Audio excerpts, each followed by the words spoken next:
Assalamualaikum warahmatullahi wabarakatuh. Dalam video ini saya akan menayangkan aksi nyata saya dalam memenuhi tugas di modul 1.4 mengenai budaya positif di sekolah. Di dalam video ini ada dua kegiatan yang akan saya tampilkan. Yang pertama adalah kegiatan mini seminar yang saya lakukan kepada rekan-rekan guru di sekolah, yaitu temanya tentang budaya positif di sekolah.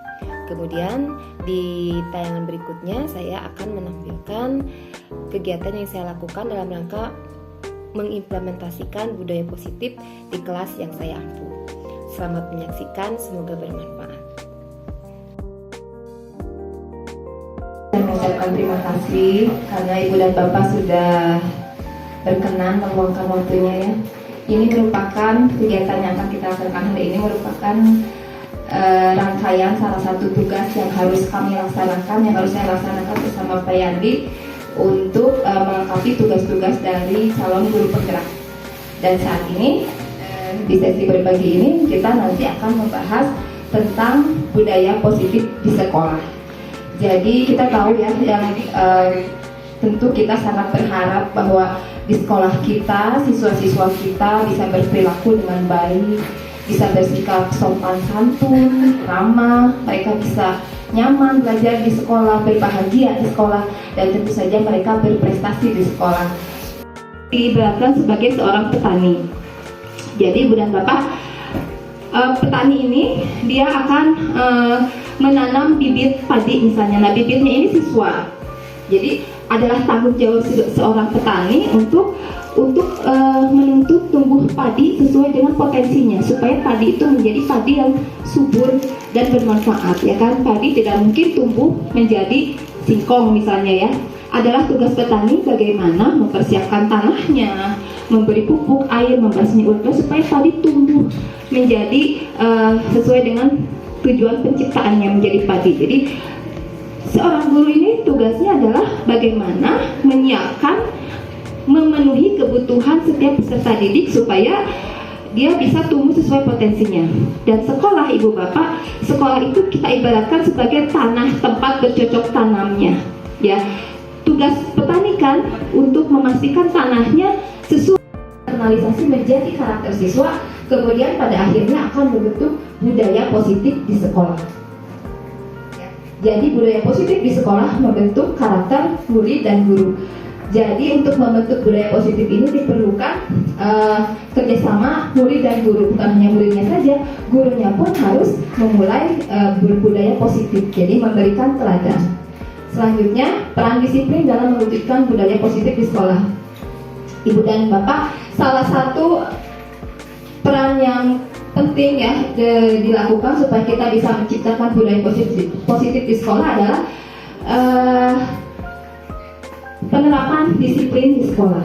Ya, jadi supaya kita memiliki budaya positif, salah satu cara yang bisa kita lakukan adalah penerapan disiplin.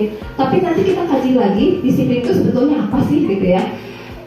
Oke, nah ini selanjutnya kita bagaimana kita mengontrol diri kita supaya kita bisa mencapai tujuan gitu ya. Bukan karena paksaan, bukan karena hukuman, bukan karena reward, bukan karena hadiah. Selanjutnya, tujuan mulia di sini mengacu pada nilai-nilai atau prinsip-prinsip mulia yang dianggap seseorang. Kita namakan nilai-nilai tersebut sebagai nilai kebajikan universal.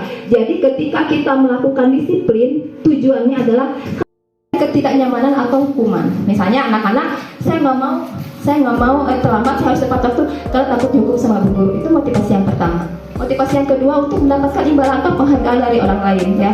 Ingin dipuji, ingin selalu dipuji oleh gurunya. Kamu hebat ya, kamu selalu datang tepat waktu. Itu motivasi yang kedua. Dan yang ketiga adalah untuk menjadi orang yang mereka inginkan dan menghargai diri sendiri dengan nilai-nilai yang mereka percaya. Nah, poin ketiga yang kita harapkan, yang kita miliki dari siswa kita, bagaimana kita menanamkan kesadaran dalam diri mereka ya, untuk menghargai diri sendiri dan menghargai nilai-nilai yang mereka percaya, sehingga disiplin yang mereka miliki itu motivasinya datang dari dalam. Oke. Berikutnya, dalam disiplin biasanya kita akan berhadapan dengan yang namanya hukuman, konsekuensi, dan restitusi. Apa perbedaannya? Ibu dan Bapak, hukuman dan hukuman itu bersifat satu arah, datangnya langsung dari guru. Ketika siswa melakukan kesalahan, kita langsung memahami atau sudah dibahas tadi sedikit-sedikit tentang konsep disiplin positif, kemudian keyakinan. Nah, ini Ibu dan Bapak, kita juga perlu membuat kesepakatan keyakinan kelas bersama siswa kita ya.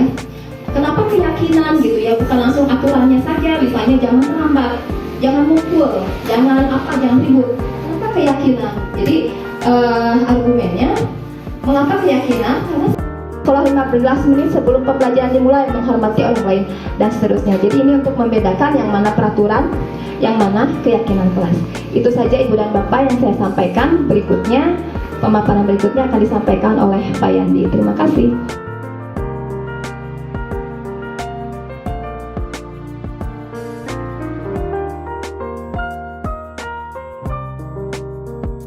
Berdoa mulai.